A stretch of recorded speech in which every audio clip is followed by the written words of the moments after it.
잠깐 기도드리도록 하겠습니다. 하나님 아버지 감사합니다. 오늘도 주님께서 허락하신 귀한 이 예배 시간에 주님의 말씀 앞에 모였습니다. 우리가 참으로 구원받은 것은 얼마나 다행스러운 일인지 모릅니다. 정말 구원받고 시간이 지나갈수록 그 사실이 너무나 뚜렷하고 너무나 우리 마음속에서 또 충격적인 그런 은혜가 되는 줄 압니다. 그렇기 때문에 항상 말씀을 가까이 하고 말씀을 읽고 묵상하면서 절대 주님이 주시는 그 은혜를 잊어버리지 않도록 해야 되는 줄 압니다. 오늘도 모세가 마지막 이 세상을 떠날 때, 육체를 떠날 때 어떤 죽음을 맞이했는가라는 것을 우리가 살펴보면서 우리의 죽음도 어떠한 죽음으로 육체를 마칠 것인가라는 것을 잘 한번 지혜롭게 살펴보는 귀한 시간이 되도록 주님께서 인도하여 주옵소서. 시종을 주님께 의탁드리오며 예수님의 이름으로 기도드리옵나이다. 아멘. 자, 오늘은 신명기 이제 끝부분에 33장, 34장을 살펴보면서 신명기를 전체적으로 마무리하도록 하겠습니다. 뭐 신명기를 통해서 우리가 계속 반복해서 다뤘던 것이 순종이라고 하는 부분이죠. 그러니까 하나님 앞에서 순종하는 부분이 처음과 끝이 되어야 돼요. 순종으로 시작했다가 불순종으로 끝나면 뭐 그거는 뭐 불순종으로 시작해서 불순종으로 끝나는 것보다 더 치명적인 문제를 어, 야기합니다. 차라리 하나님 앞에서 하나님과 무관하게 살아갔다고 한다면 뭐 그러려니 하는데 하나님과 상관이 있는 그런 구원받은 그런 심령이라고 했다가 결국 마지막에 불순종으로 끝난다고 한다면 차라리 가룟 유다처럼 차라리 세상에 태어나지 않만 못한 그런 결과를 초래하게 되는 거죠. 그래서 오늘 신명기 33장, 34장을 통해서 모세가 어떤 죽음을 맞이했느냐. 모세의 시작은 하나님으로 시작했죠. 그러면 하나님으로 시작한 사람이 어떻게 하나님으로 끝나느냐. 이제 이런 부분을 우리가 살펴보면서 정말 성경에서 주시고자 하는 귀한 교훈을 우리가 배워야 될 것 같아요. 요새 젊은 사람들을 중심으로 해서 웰다잉이라고 하는 것이 좀 많이 유행이라고 그래요. 그래서 뭐 사찰에 가든지 아니면 뭐 어떤 심리 치료라든가 이런 프로그램에 보면 잘 죽는 법을 어떻게 준비할 것이냐. 그렇죠. 잘 누구나 다 죽음에 대해서 생각해 보면 참 나는 잘 죽고 싶다. 이 잘 죽고 싶다라는 게뭐 998 뭐라 그러지? 9988 뭐 100세인가? 그래서 그렇게 죽는 거 99세까지 살단가? 그래서 99세 때까지 팔팔하게 살다가 하루 이틀 안 아플 수는 없으니까 하루 이틀 좀 아프다가 죽는 거. 그게 이제 노인네들의 꿈이고 또 희망사항이라고 하는데 내가 보니까 뭐 그렇게 생을 맞이하는 분은 극히 드물어요. 사실 육체라는 게 연약하니까 그게 희망사항이지 그렇게 돌아가시는 분은 흔치 않죠. 우리 옛날에 할머니는 그렇게 돌아가셨어요. 참, 그것도 복인데, 그렇게 크게 고통스럽지 않게, 그리고 장수하시다가 그렇게 돌아가신 분인데, 뭐 그런 분이 그렇게 많지 않죠. 그래서, 요새 이제, 웰다행이라고 해서 잘 죽는 법, 네, 그런 것이 이제, 유행인데, 이 모세의 죽음을 보면 어떻게 하나님 앞에서 웰다잉 할 것이냐, 정말 잘 죽을 것이냐라는 것이 아주 잘 기록되어 있고 또 우리가 특히 구원받은 성도로서 이렇게 죽음을 맞이하는 게 이렇게 육체를 마무리하는 것이 정말 하나님 앞에서 큰 축복이구나라는 것을 우리가 좀 배울 수가 있는 것 같아요. 그래서 죽음이 나하고 멀다 이렇게 생각하지 마시고 죽음은 항상 내 앞에 나는 지금 줄타기 하고 있는 거예요. 삶과 죽음 사이에서. 어, 혹가닥 넘어가면 바로 죽음이라는 것이 나한테 다가오죠. 그렇죠. 요즘 같은 지금 뉴스 맨날 보시는 거 아니에요? 어디서 땅이 꺼질지, 어? 뭐 어디서 뭔 사고가 일어날지, 뭐가 무너져서 죽을지 매일 사건 사고가 일어나는 것이 우리가 매일 접하는 세상이에요. 그러니까 그런 세상이니까 죽음하고 나하고 먼 거리가 아닌 거예요.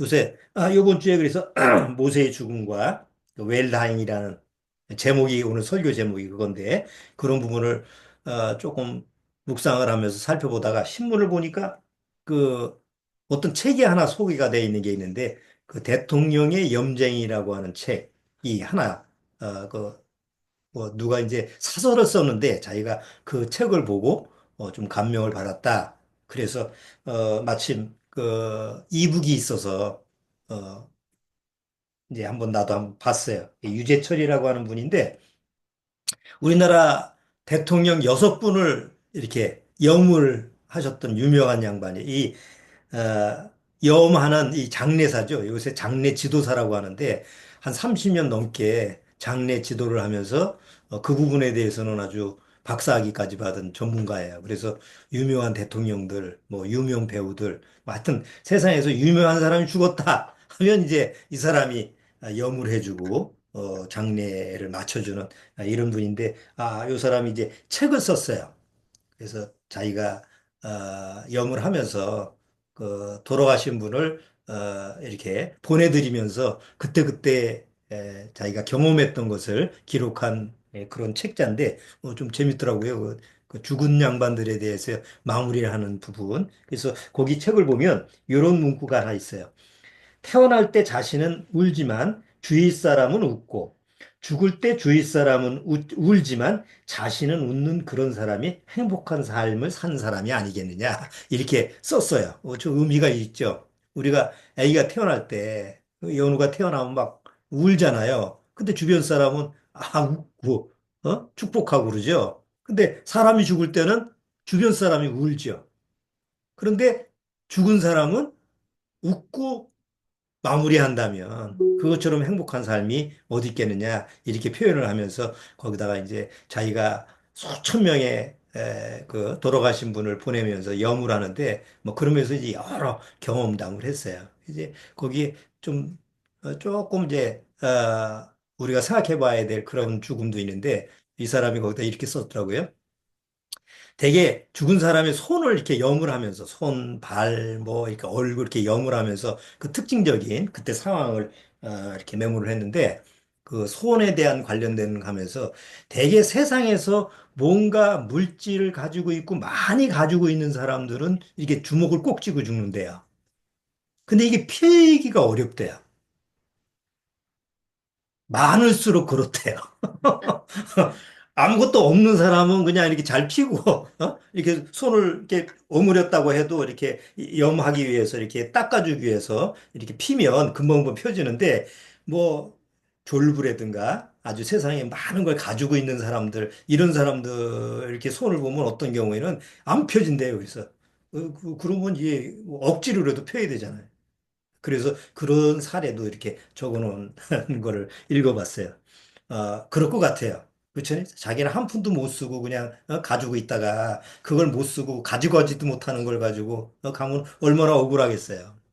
예, 그런 표현도 쓰고 뭐 여러 가지 썼는데 어쨌든 대통령도 뭐 최규하 특히 이제 노무현 대통령도 자기가 염을 했다고 그러더라고요. 그래서 뭐 그때 당시에 이제 뭐 여러 가지 떨어졌으니까 피가 났을 거 아니에요. 예, 그런 거를 이제 처리하면서 느꼈던 것도 쓰고 뭐 어쨌든 뭐 김대중 대통령도 뭐 염한 거 쓰고 뭐 그랬는데 하여튼 공통적으로 죽음이라고 하는 부분에 대해서 어, 이 사람이 느낀 건 뭐냐면 사실 아무것도 가져가는 것이 없는데 뭐 아무것도 뭐 이 세상에서는 뭐 뭘 어떻게 명예가 있고 권력이 있고 뭐 재산이 많고 이렇다 할지라도 죽음 앞에서는 다 평등하더라.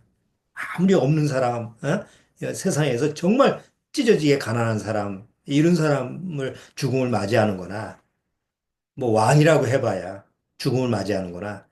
막 똑같더라. 이제 이러면서 이제 자기 인생에 대한 뭐 좀 그런 부분을 쓴 것 같은데 뭐 우리가 성경을 통해서 그 잠언서에 있잖아요. 지혜자의 마음은 초성자배. 예? 미련한 사람은 잔치집에 있다고. 그 사람도 그 말을 인용했어요. 잠언에 있는 그 말을 전도서인가요? 그 말을 인용을 하면서 정말 지혜로운 사람은 죽음 앞에서 초상집 앞에서 깨닫는 뭔가 그런 게 좀 있어야 된다라고 이제 써놨어요. 자, 오늘 우리 성경을 통해서 세상 사람들은 웰다잉 해가지고 법석을 떨고 뭐 빈 관에 들어갔다가 나왔다 뭐빈 관에 들어갔다 나왔다 그러면 뭐 자기가 죽을 때 웰다잉 하게 되나요? 뭐 아무 의미가 없어요. 죽음이라고 하는 건 한 번 자기가 실제적으로 경험하는 부분이기 때문에 막상 닥치지 않으면 자기가 어떤 심리 상태가 될 거는 어떻게 알아? 죽기 전에 미 자세가 돼 있어야지. 그렇죠? 그런데 우리가 성경을 통해서 하나님을 정말 믿고 구원받은 사람은 정말 웰다잉할 수가 있어요. 근데 이 웰다잉한다라는 게 혼의 기능, 이 육의 기능은 아니에요. 이건 절대 그럴 수가 없어요. 뭐, 우리 교회에서도 먼저 하늘나라에 가신 분들, 우리가 보내드리면서 다 죽음을 맞이했을 때는 되게 많이 고통스러워했잖아요.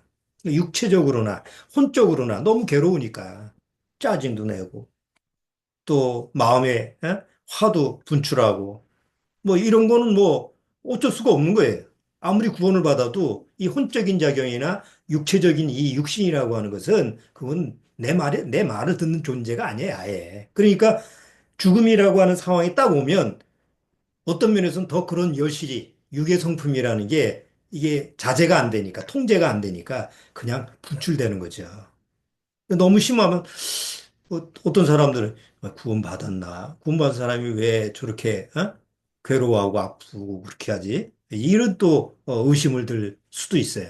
근데 그거는 육신이라는 거, 혼적인 그런 부분이 하나님 앞에서 뭐 여전히 그건 고칠 수가 없다라고 하는 그런 부분이라는 거 하는 것을 좀 이해를 못해서 그런 거예요.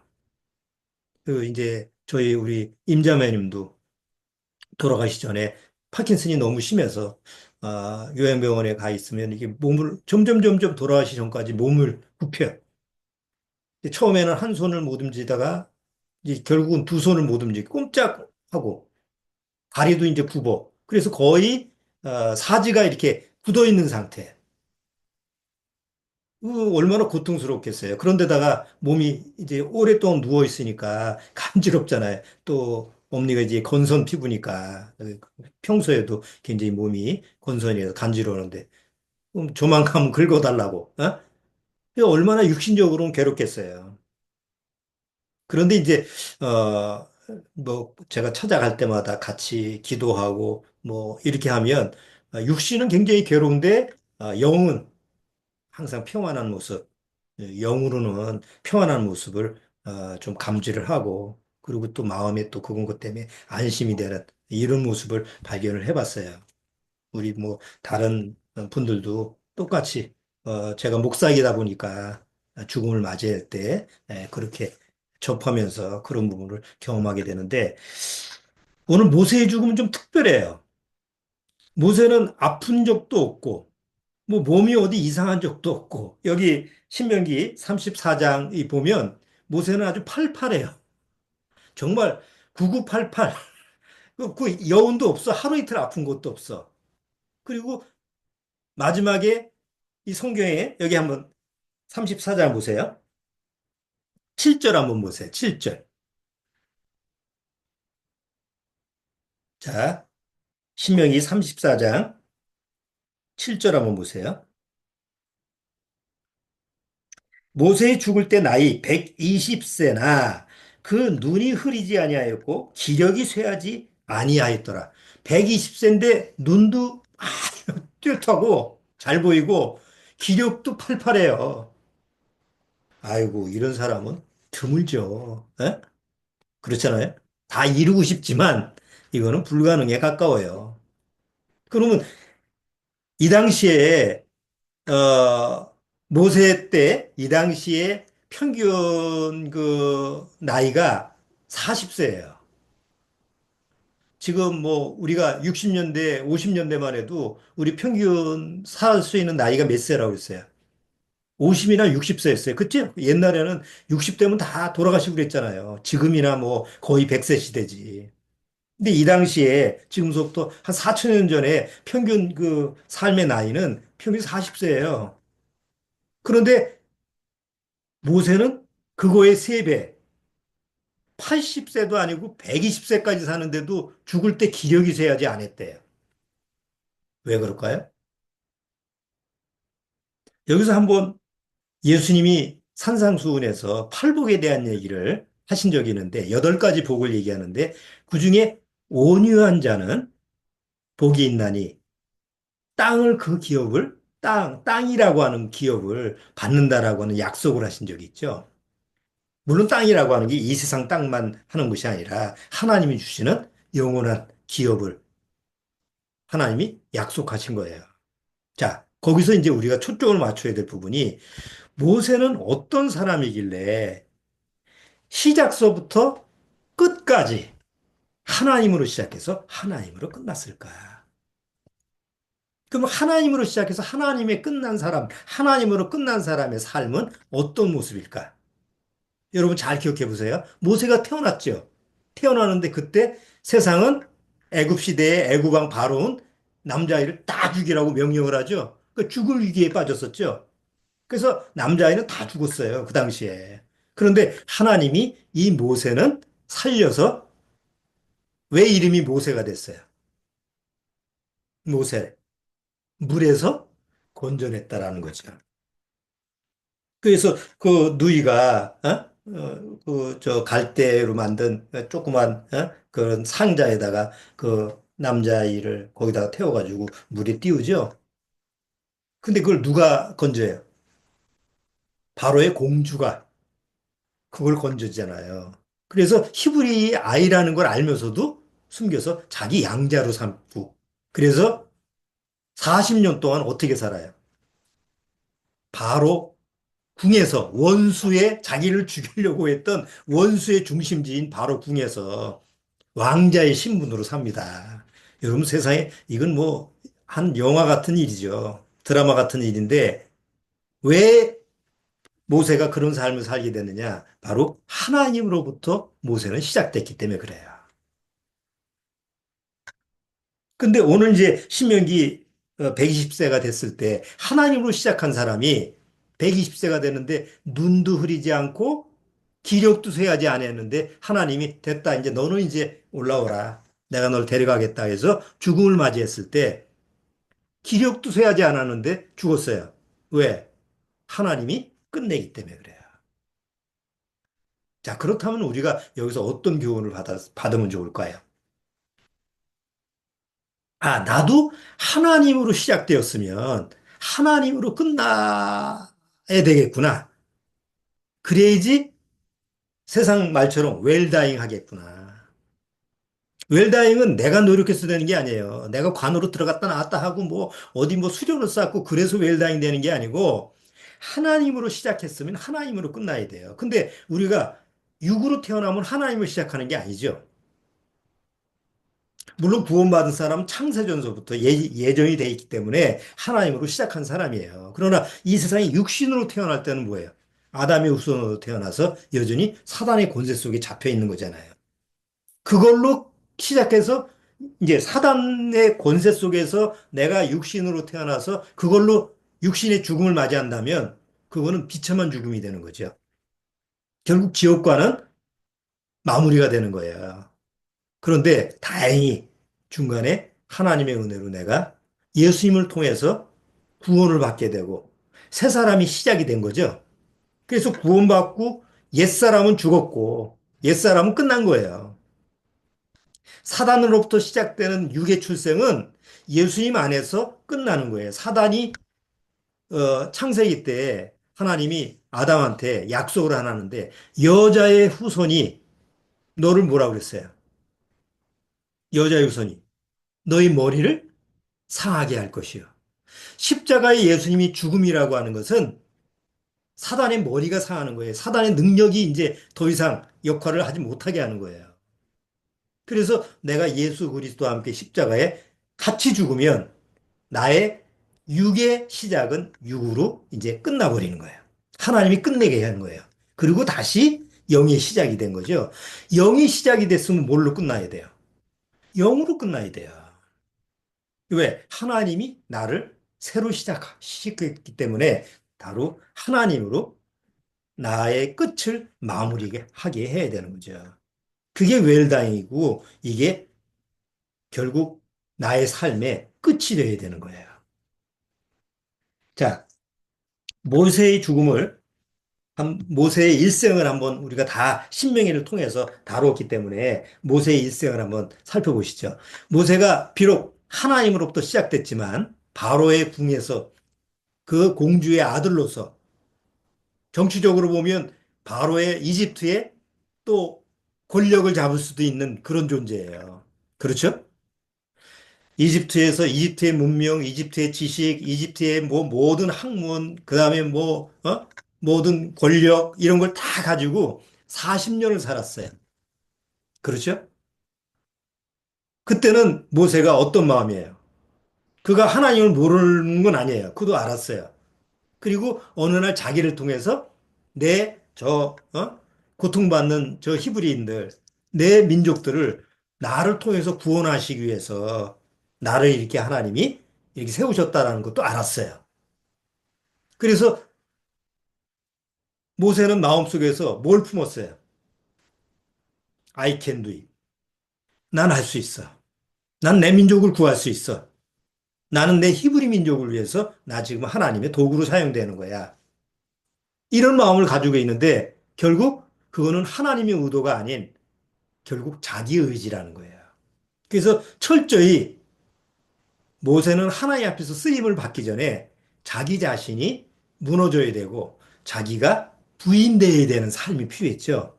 그래서 40세 때 우리 사도행전에 보면 자기 백성을 구하려다가 누구를 죽여요?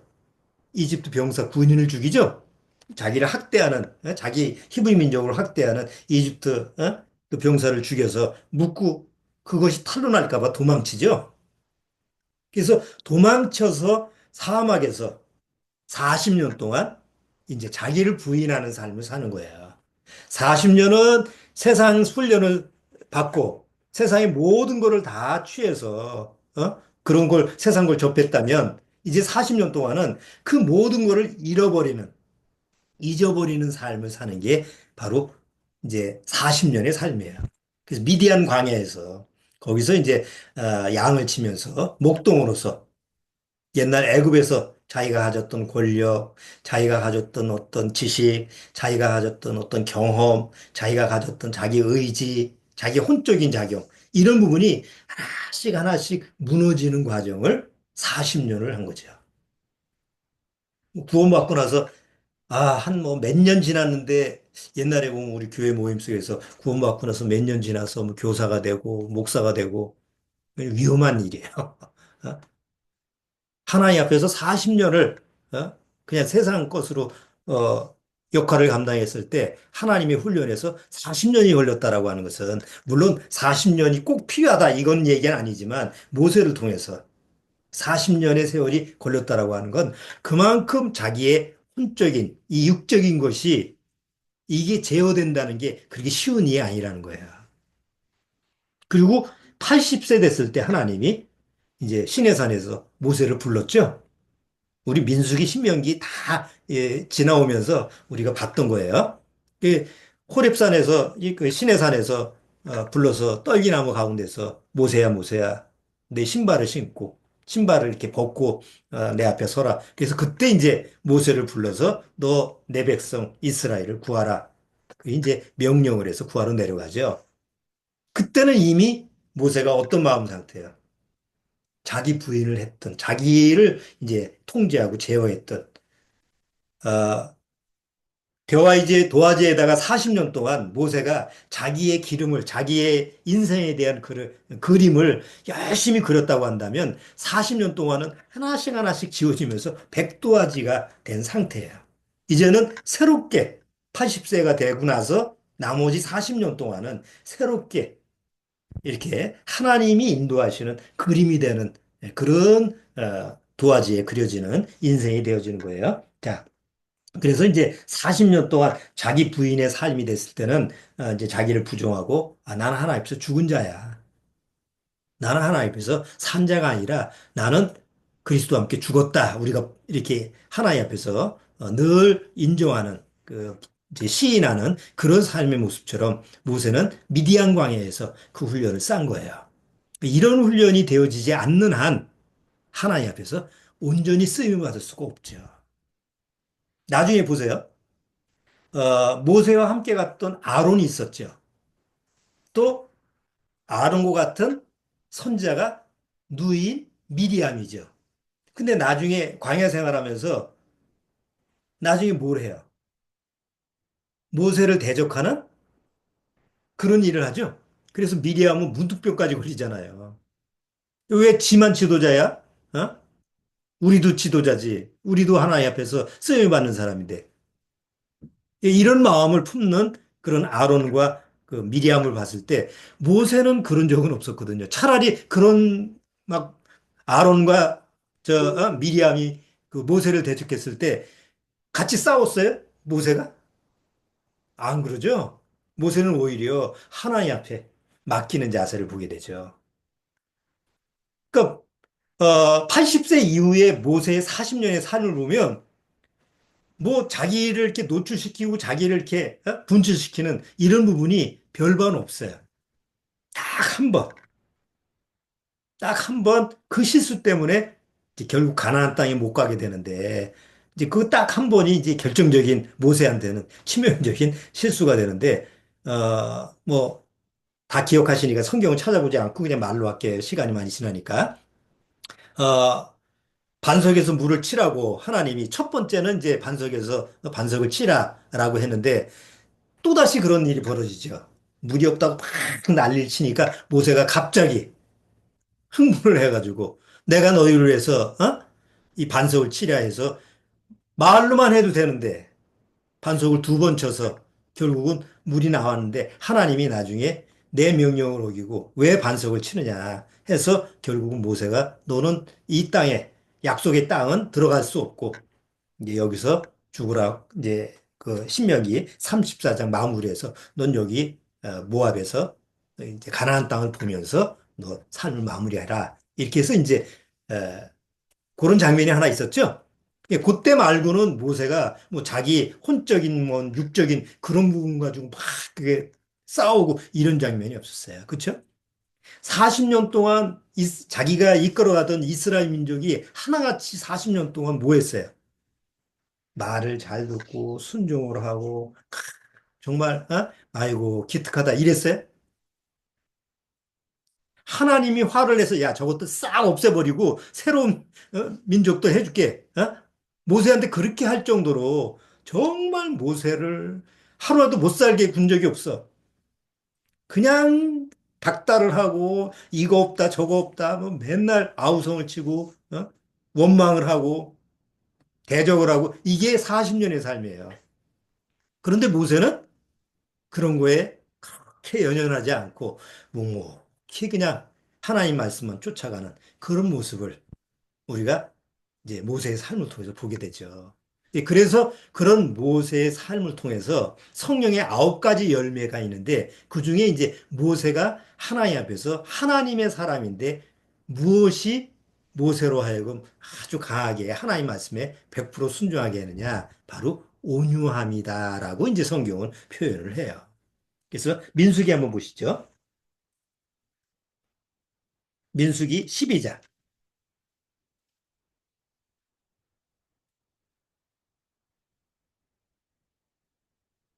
민수기 12장.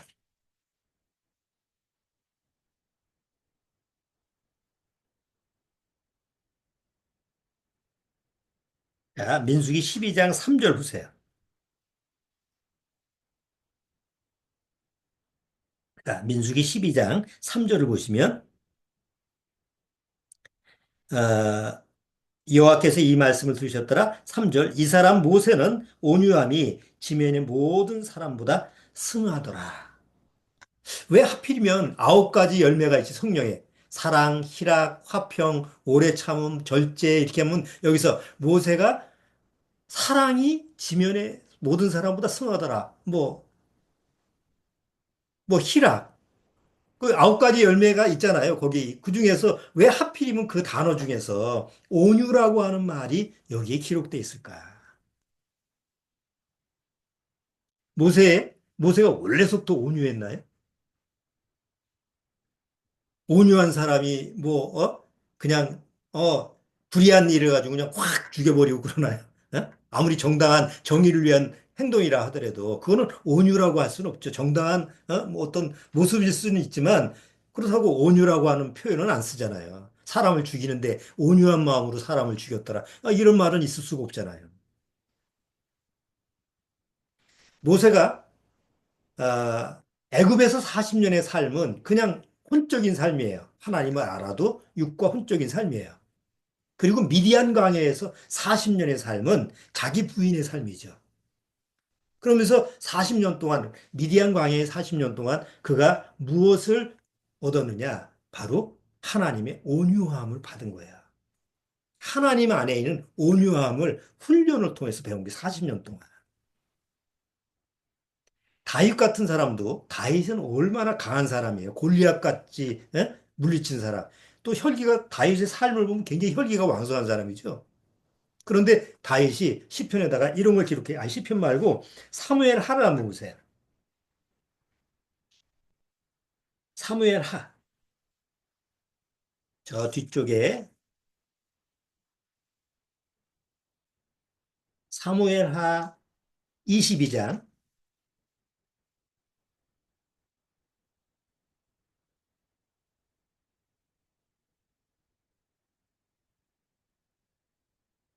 이제 다윗이 이때 다윗도 이제 삶을 마무리하면서 웰다잉 하면서 하나님 앞에서 그 노래를 하는데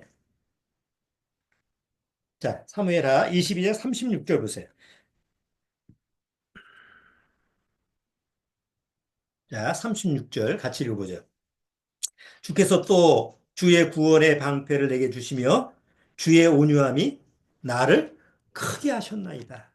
다윗이 주님의 온유하심이 나를 정말 하나님 앞에서 더 크게 하였더라. 그러니까 온유함이라고 하는 이 모습이 하나님 앞에서 쓰임을 받을 때는 굉장히 큰 역할을 하는 거예요.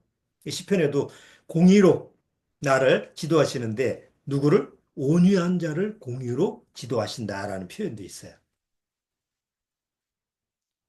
이 신약에 이렇게 신약 성경을 보면 사도 바울이나 여러 사도들이 하나님 앞에서 뭘 취해야 되느냐? 하나님의 온유함을 취하라. 이런 걸 많이 써요.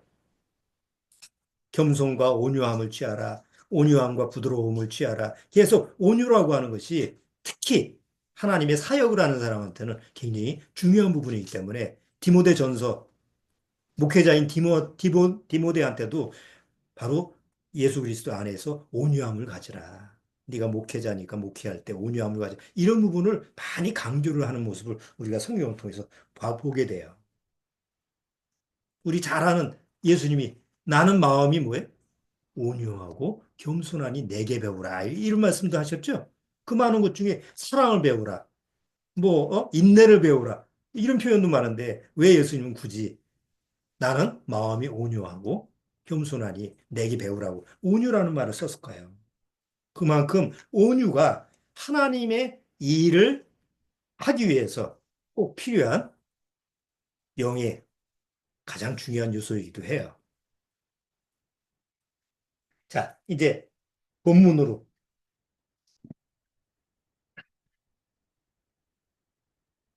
자, 신명기 34장.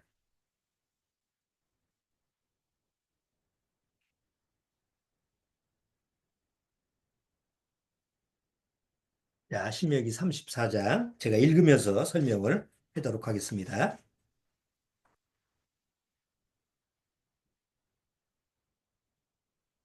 아, 아, 34장 하면서 33장은 우리가 이제 지난주에 32장까지 하면서 33장은 설명을 안 했는데 33장은 모세가 12지파를 축복하는 장면이에요. 근데 우리가 창세기 때 야곱이 12아들을 축복하는 장면을 봤죠? 근데 창세기도 누가 기록했어요? 모세가 기록했어요. 그럼 창세기를 모세가 기록하면서 야곱이 12아들을 축복하는 내용을 알고 있었을 거 아니에요. 그런데 야곱이 12아들을 축복할 때는 다 축복한 게 아니고 또 뭐 르벤은 뭘 저주를 받고 시므온과 레이는 잔인한 기계로다 하면서 이렇게 축복권에서는 이 경계하는 요소로 이렇게 썼거든요. 그럼 모세는 틀림없이 그 내용을 봤을 거 아니에요. 그런데 왜 신명기 34장에 가서 이제 33장에 가서 다시 12지파를 축복을 했을 때는 여기에 보면 어, 오히려 문책하고, 조조, 이런 내용이 없어요. 12지파를 다 축복을 해요.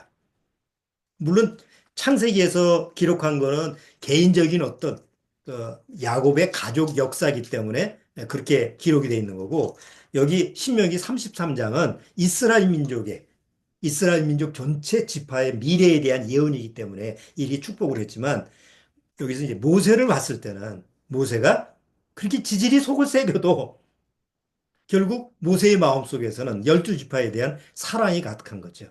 그리고 12지파를 마무리를 하면서 어떤 마음을 가느냐? 따뜻하고 부드러운 마음으로 이제 마무리를 하는 거예요. 자, 이제 34장 가죠. 33장은 나중에 쭉 읽어보시고 34장 모세가 모압 평지에서 느보산에 올라 여리고 맞은편 비스각산 꼭대기에 이름에 여호와께서 길리앗 온 땅을 단까지 보이시고 지금의 요르단 땅의 지역이에요. 지금은 요르단이라는 나라가 있죠. 거기서 이제 아래를 내려다보면 이제 그 가나안 땅이 이제 보이는 거예요. 자, 2절 또 온 납달리와 에브라임과 므낫세와 땅과 서해까지와 유다 온 땅과 남방과 종류의 성읍 여리고 골짜기 평지를 소알까지 보이시고 여호와께서 그에게 이르시되 이는 내가 아브라함과 이삭과 야곱에게 맹세하여 그 후손에게 주리라 한 땅이라 내가 내 눈으로 보게 하였거니와 역시 눈이 안 나빠졌어요. 그걸 다 보잖아 모세가. 눈이 흐리지 않았으니까 그걸 다 보여줬지. 눈이 흐릿했으면 뭐 보여줘봐야 소용이 없을 거 아니에요. 자, 그래서 다 보여주고 너는 그리로 건너가지 못하리라 하심에 그러면 육적으로 생각하면 뭐예요? 그야말로 40년을 생고생을 한 거 아니에요. 40년 광야 생활을 하면서 저의 온갖 고생을 했는데 약속의 땅을 밟지 못하면 얼마나 개인적으로 봤을 때는 얼마나 분노가 치밀고 화가 나고 섭섭하고 하나님 앞에서 뭐 말 한마디라도 해야 될 거 아니에요. 우리 같으면 안 그러겠어요? 그런데 모세는 그러질 않은 거예요. 왜? 아주 온유한 사람이기 때문에 하나님의 뜻에 100% 순종하는 사람이기 때문에 그럴 필요가 없는 거예요. 그래서 너는 여기서 죽어라. 그래서 5절 이에 여호와의 종 모세가 여호와의 말씀대로 모압 땅에서 죽어. 이 중요한 거예요. 뭘로 죽었어? 늙어서 죽은 게 아니에요. 말씀대로 여호와의 말씀대로 죽어. 이게 웰다잉이에요. 구원받은 사람은.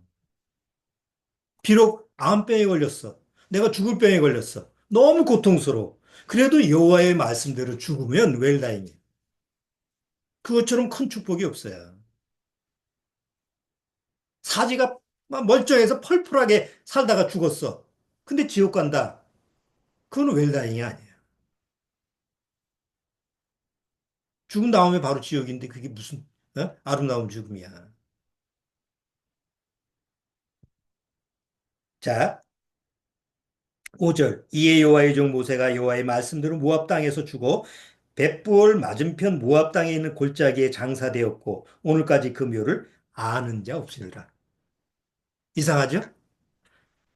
이 당시에 모세는 이스라엘의 지도자예요. 그리고 이스라엘을 40년 동안 이끌어왔어요.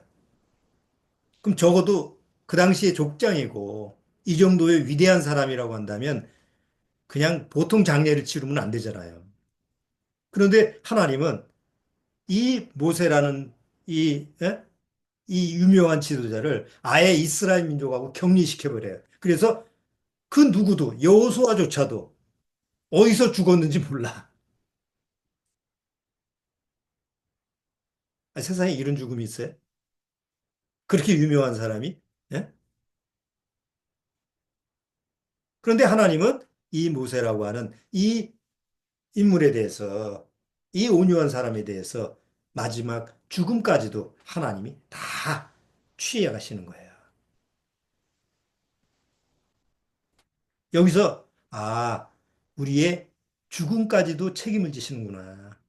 비록 썩을 육체까지도 하나님께서는 취해 가시는 거예요. 왜? 우상을 만들지 않도록. 지금도 예루살렘에 가면 아브라함의 무덤, 뭐 이삭, 또뭐 라헬, 뭐 레아, 다 무덤이 있더라고요, 다. 어? 모세의 무덤은 없어요. 왜? 어딘지 찾을 수가 없었기 때문에. 만약에 모세의 무덤이 있었고 모세의 시체를 이스라엘 민족이 발견했다면 어떻게 뻔했을까요? 반드시 우상이 됐고 하나의 신격화돼서 아마 그 매번 예루살렘보다는 거기를 가서 절할 거예요. 그러니까 하나님은 아예 없애는 거예요. 흔적을 없애는 거예요. 그런데 성경에 보면 마지막 신약의 유다서에 보면 모세에 대한 얘기가 잠깐 나오는데 그게 무슨 얘기냐면 모세의 시체를 가지고 미가엘 천사와 사단이 싸워요. 시체를 누가 갖냐? 내가 갖겠다. 미가엘은 무슨 소리냐? 가져가지 마라. 이렇게 서로 싸우는 장면이 잠깐 나타나요. 그럼 왜 그때 사단은 모세의 시체를 가져가려고 했을까?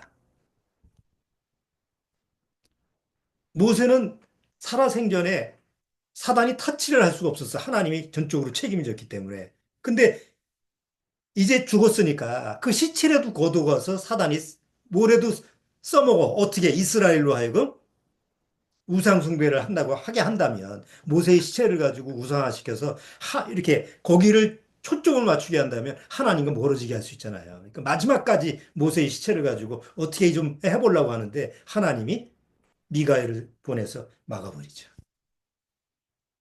여기서 하나님이 처음부터 시작한 택한 사람의 육체까지도 하나님이 책임져 주시는구나. 그래서 대선을니까 후서에 뭐라고 했어요? 너희 영과 혼과 몸이 하나님 앞에서 잘 보존되기를 원한다고 그러잖아요. 영만 구원받았으니까 영만 귀한 게 아니라 우리 혼과 육까지도 하나님이 마지막에는 책임져 줘서 물론 그걸 쓴다는 게 아니라 부활체로 바꿔주시는 거예요. 나중에 예수님 당시에 예수님이 누구를 만나요? 변호산상에서. 엘리야하고 모세가 오잖아요. 예수님과 대화를 나누죠.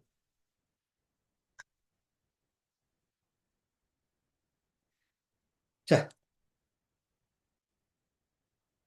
6절. 벳부올 맞은편 모압 땅에 있는 골짜기에 장사되었고 오늘까지 그 묘를 아는 자 없으니라. 모세의 죽을 때 나이 120세나 그 눈이 흐리지 아니하였고 기력이 쇠하지 아니하였더라.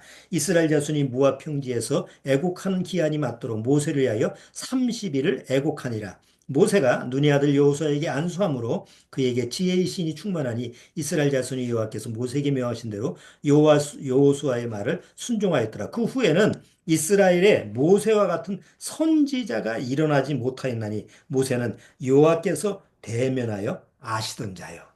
모세는 성경에 아담 이후서부터 아브라함도 있고 수많은 인물이 있었지만 마지막 요한계시록까지 모세와 같은 인물이 없었어요. 그러니까 사단이 그 시체라도 취하려고 그랬지. 자, 오늘 신명기 34장을 통해서 우리가 무엇을 배워야 될까요? 모세라는 그 한 인물을 통해서 아, 우리도 똑같잖아요.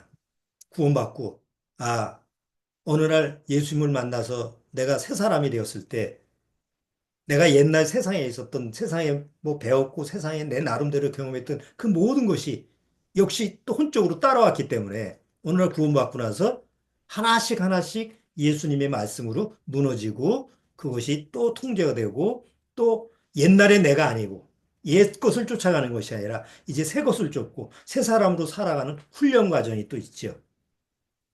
그리고 이제 훈련 과정을 겪다가 어느 날 하나님 앞에서 온유함이라고 하는 것이 나를 지도해서 하나님 앞에서 온유한 사람으로 적용이 되면 하나님 앞에 쓰임을 받는 이런 모습으로 하나님이 나를 인도해 가시는 거예요. 그래서 온유함이라는 게 모세의 온유함이라는 게 뭐냐? 그 온유함이라는 그 낱말의 그 단어에 그 헬라어에도 보면 헬라어의 원 의미 보면 길들이다는 뜻이 들어가 있어요. 길들이다. 우리가 온유하다는 게 한자로 보면 따뜻한 온자, 부드러울 주자 있잖아요. 그러니까 온유니까 아 따뜻하고 부드러운 사람. 그러니까 남한테 이렇게 막 욕도 안 하고 뭐 화도 안 내고 아주 착해 빠진 사람. 이거 온순한 사람. 요거를 온유라고 착각을 하는데 성경에서 온유라고 하는 건 하나님 앞에서 야생마가 이렇게 길들여진 것처럼 길들여진 사람이에요. 그래서 하나님의 말씀으로 그 마음이 통제가 되는 사람. 마음을 다스리지 못하잖아요, 우리가. 구원받아도 뭐 내가 행동으로 어떻게 하는 거는 뭐 내가 스스로 하지만 내 마음을 통제는 잘 못해. 절제를 못하죠. 어떤 때는 구원받아도 막 자제를 못하잖아요. 그런데 온유라는 게 뭐냐면 하나님의 말씀으로 잘 길들여져서 내 마음이 이게 새 마음이 들어왔을 때는 전적으로 하나님의 말씀에 이해하고 순종할 수 있는 그게 온유라는 말이죠. 그 온유의 대명사가 모세예요. 왜? 온유는 자기 마음을 그러니까 저 모세는 자기 마음을 하나님 앞에서 잘 통제하고 절제하고 자제했던 사람이거든요. 딱 한 번, 그게 굉장히 그걸 못 해가지고 자기 육이 있는지라 그냥 못해서 화를 내고 그것 때문에 결국 가나안 땅을 못 들어가게 된 그런 모습을 우리가 성경을 통해서 보면서 아 역시 모세도 연약한 그런 모습이 있었던 사람이라는 것을 또 우리가 또 발견하게 되잖아요. 자, 어쨌든 간에, 우리 모세의 죽음을 이제 신명기를 마무리하면서, 이제 오늘 보게 됐는데, 뭐, 모세가 하나님 앞에서 정말 위대한 인물이고, 그렇게 귀하게 쓰임을 받았어도 어차피 끝은 있었잖아요. 하나님의 때가 딱 지났을 때, 넌 올라와라. 그것처럼 우리도 때가 있어요. 태어날 때가 있고 죽을 때가 있다라는 말씀처럼 우리도 언젠가 때가 옵니다. 중요한 것은 모세처럼 나머지 삶을 정말 온유라고 하는 것을 그리스도 영 안에서 내가 좀 잘 보물처럼 찾아야 돼요. 아, 온유를 어떻게 배우지? 여러분, 온유는 배우는 게 아닙니다. 그 사도 바울이 그리스도의 온유함을 예? 우리가 누려야 돼요. 영 안에 다 들어와 있어요. 온유라는 것도. 성령의 9가지 열매도 영 안에 있어요. 그러면 영 안에 있는 걸 발견해서 그것을 잘 우리 안에 사용하게 하면 돼요. 그렇게 사용하게 하는 그 역할이 뭐냐면 하나님의 말씀이죠. 그래서 그런 부분을 오늘 모세를 통해서 한번 살펴봤습니다. 자, 이렇게 해서 이제 신명기를 순종을 좀 마무리하게 됐고요. 다음 주서부터는 5월 달까지 여호수아에 대해서 좀 다뤄보고 여호수아는 가나안 땅에 이제 들어간 거죠. 우리가 구원받고 영 안에 들어갔을 때 그 영 안에서 무엇을 우리가 누려야 되느냐 이런 부분을 조금 살펴보고 6월 달서부터는 이제 6, 7, 8월 6월, 7월, 8월 세 달 동안 좀 수양의 대신 복음에 대한 얘기를 다시 한번 처음부터 쫙 정리를 해서 구원의 복음을 다루는 그런 시간을 좀 가져보도록 하겠습니다. 자, 여호수아서를 한번 이번 주간에 읽어보시고 미리미리 예습을 한번 해보시기 바랍니다. 자, 오늘은 여기까지 하도록 하겠습니다. 자, 기도하고 마치겠습니다. 하나님 아버지, 우리도 모세처럼 하나님의 그 말씀의 훈련을 통해서 온유함을 받게 하옵소서. 구원받고 나서 그리스도 안에 있는 그 온유함이 내 안에 그리스도의 영으로 들어오신 줄 아옵니다. 이제 말씀과 교제를 통해서 그 온유함을 잘 배워서 적용을 하면 나도 모세와 같은 그런 삶을 살 수 있는 줄 압니다. 하나님으로 시작했다면 하나님으로 끝날 수 있는 그런 축복의 삶을 우리 어린 아기서부터 노인까지 다 적용될 수 있도록 주님께서 축복해 주옵소서. 예수님의 이름으로 축원합나이다. 아멘. 자, 오늘 마무리하도록 하겠습니다.